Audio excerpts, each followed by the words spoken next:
Salut, bienvenue sur le podcast Om Révolution, un podcast pour les dévots de Krishna, pour ceux qui pratiquent le Bhakti Yoga, ceux qui veulent être inspirés par les littératures védiques, avec une certaine confiance que ces textes nous donnent cette inspiration, cette force, cette énergie, si on peut dire, pour pouvoir pratiquer le Yuga Dharma, c'est-à-dire la pratique spirituelle pour l'âge de Kali dans lequel on se trouve, selon le Srimad Bhagavatam, notamment le chant des saints noms de Dieu.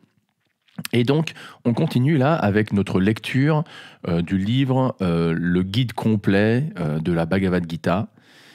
Pour ceux qui ne connaissent pas la Bhagavad Gita, c'est considéré comme le texte principal, ou disons un des textes, sinon pas le texte le plus important de toute la littérature védique, de tous les textes entre guillemets hindous.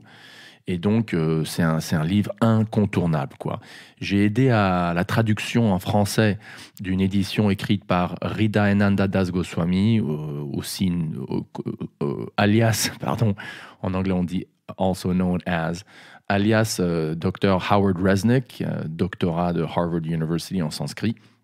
Et donc, ce qu'on fait, on commence et on termine notre petite séance avec une lecture de 10 versets de la Bhagavad Gita, et après on passe la majorité du temps à lire le contenu de la première partie du livre, qui est donc, comme on l'a dit, un guide thématique, c'est-à-dire un voyage ou une exploration dans les thèmes principaux,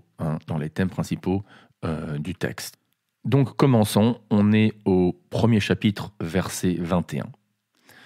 Arjuna dit: Ô Achyuta, place mon char entre les deux armées, afin que j'observe ceux qui se tiennent vaillamment, prêts au combat.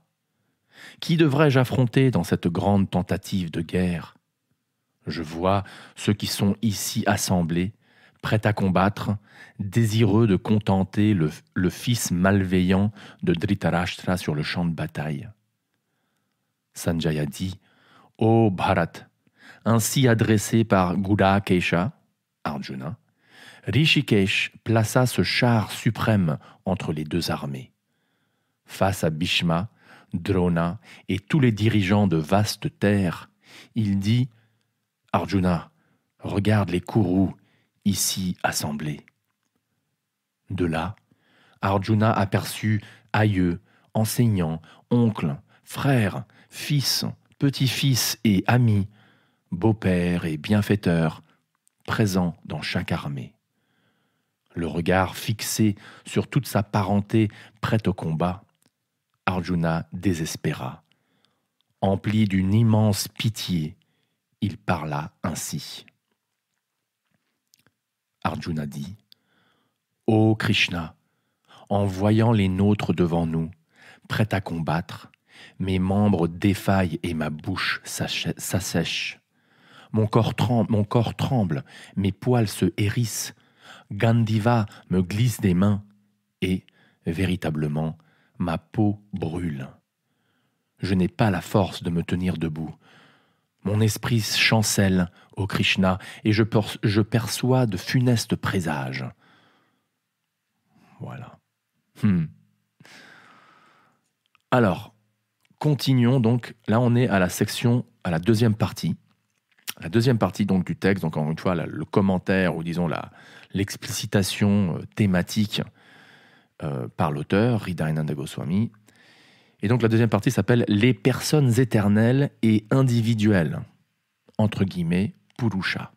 Le mot Purusha en sanskrit indique toi et moi, indique l'âme individuelle, qui est différente, comme on le verra très clairement dans la Bhagavad Gita, de Dieu.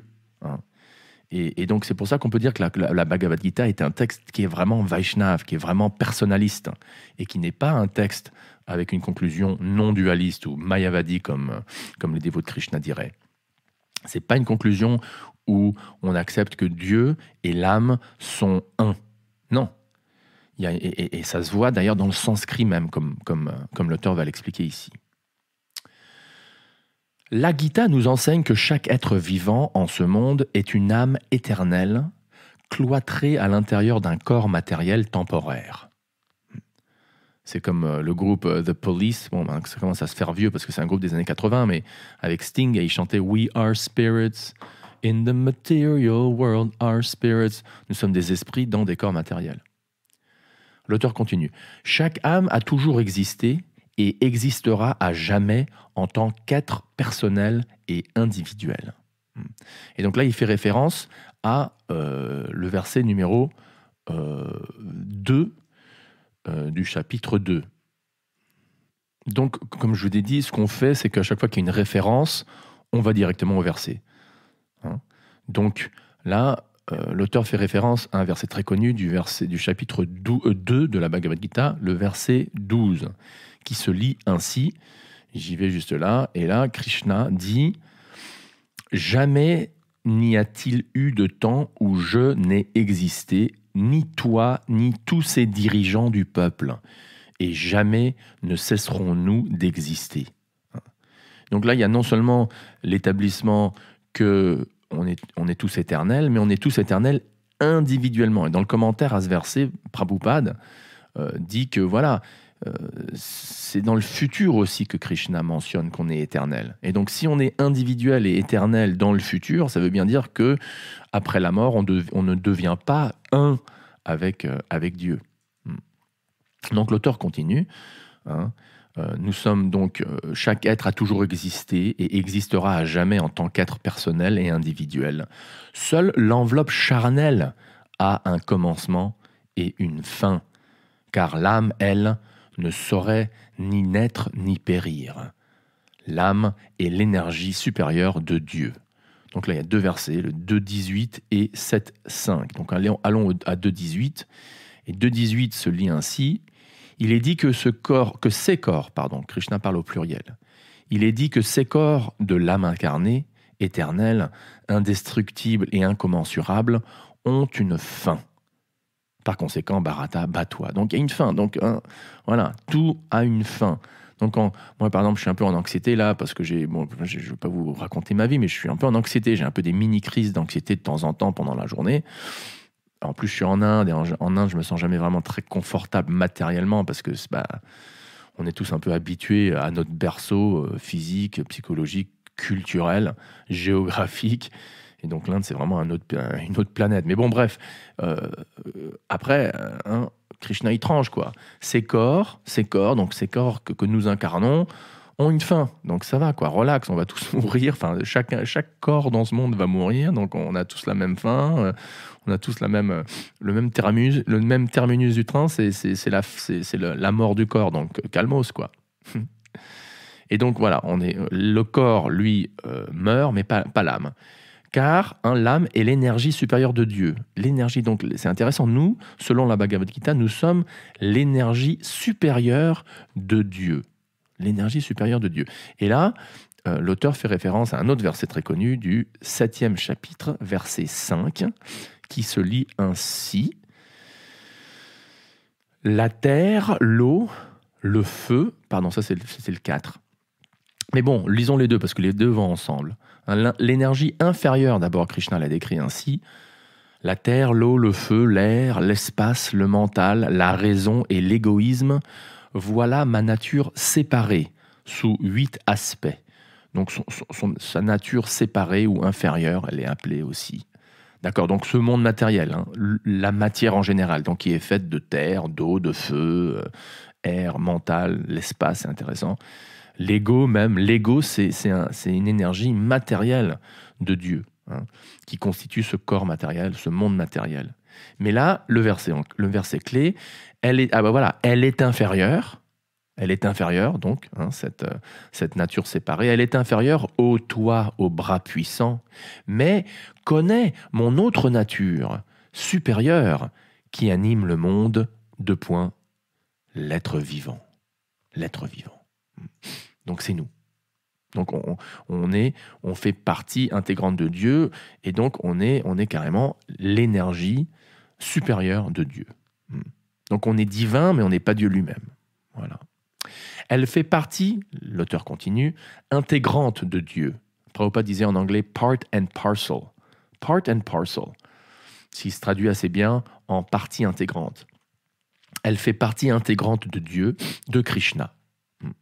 Et là, l'auteur fait référence au verset 15-17, donc on y va vite fait, 15-17. Là, je suis en train de scroll sur un document PDF, donc 15-7 se lit ainsi.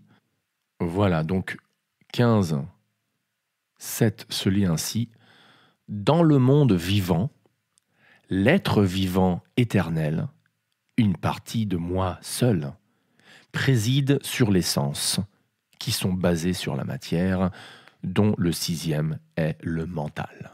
Donc là, il y a plusieurs trucs qui sont expliqués, notamment il y a 5 sens principaux, enfin 6, et le sixième, c'est le mental. Hein. Le mental, c'est comme un sens, c'est comme les yeux, le toucher, l'ouïe, etc. Mais c'est un sens subtil. Mais ce qui est important ici, c'est que Krishna déclare que dans ce monde, donc il y a un monde vivant, l'être vivant éternel, donc l'âme, donc toi, donc moi, une partie de moi seul. Voilà. Il dit, l'être vivant est une partie de moi seul. Hein, encore cette notion de part and parcel. Revenons donc à l'auteur qui dit, Dieu a donc une bienveillance naturelle envers chaque âme. 5.19. Pardon. 5.19. Dieu a donc une bienveillance naturelle. Donc voyons ce que Dieu dit. Hein. Et là, l'auteur fait référence au verset 5.19. Donc on y va vite fait. Je crois que ça vaut la peine. Hein. Ça prend un peu de temps d'aller de verset en verset. Mais là, on a vraiment... Il est fait pour ça, ce guide. Et donc, dans ce verset 5.19, Krishna dit... Attention, drum roll, il dit « En ce monde même, ceux dont le mental se tient dans l'égalité conquièrent la création. Le Brahman est vraiment égal et sans imperfection, ils se tiennent donc dans le Brahman. » C'est intéressant parce que là, il n'y a pas vraiment référence 5.19. Là, il va falloir que j'en parle un peu D'ailleurs, je vais faire une petite pause et je vais noter que ce verset ne fait pas vraiment référence à cette notion bienveillante de Dieu. J'ai fait donc une note et j'en parlerai à l'éditeur. Mais bon, au moins on a lu ce verset qui est quand même... Tous les versets de la Bhagavad Gita sont beaux et inspirants. Hein. Je le répète, en ce monde même, ceux dont le mental se tient dans l'égalité conquièrent la création. Le Brahman est vraiment égal et sans imperfection. Ils se tiennent donc dans le Brahman. Donc ouais, d'une manière, on peut dire que voilà, les âmes, je comprends maintenant, les âmes, donc vous, moi, nous tous, on se tient, on est situé dans le Brahman. Et le Brahman, c'est donc cette énergie spirituelle, le stuff même, quoi, comment on dit en anglais, the meat, the tofu, the stuff, la matière même, le truc dont est fait ce monde matériel. Revenons à l'auteur. La libération spirituelle, donc là on parle de libération spirituelle. La libération spirituelle n'implique ni d'abandonner notre existence individuelle, ni de se fondre dans quoi que ce soit d'impersonnel. Ça, c'est hyper important parce que souvent, on entend, surtout les gens qui s'associent un peu ou qui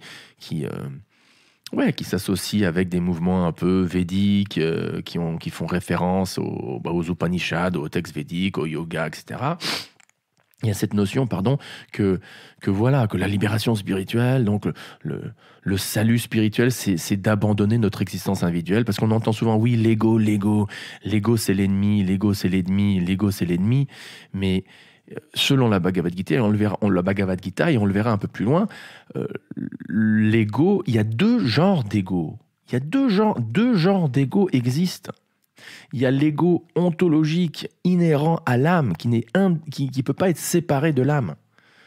C'est la personnalité même, pure et individuelle de l'âme. Hein. Et ça peut pas être anéanti. On peut essayer, mais on ne peut pas. Parce qu'elle fait partie intégrante de la nature même de chaque âme individuelle. Hein. Et chaque âme a sa propre personnalité ontologique, éternelle.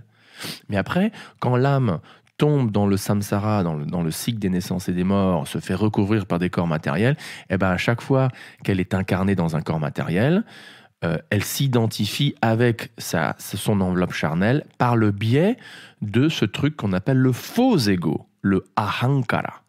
Et c'est ça qu'il faut dissoudre.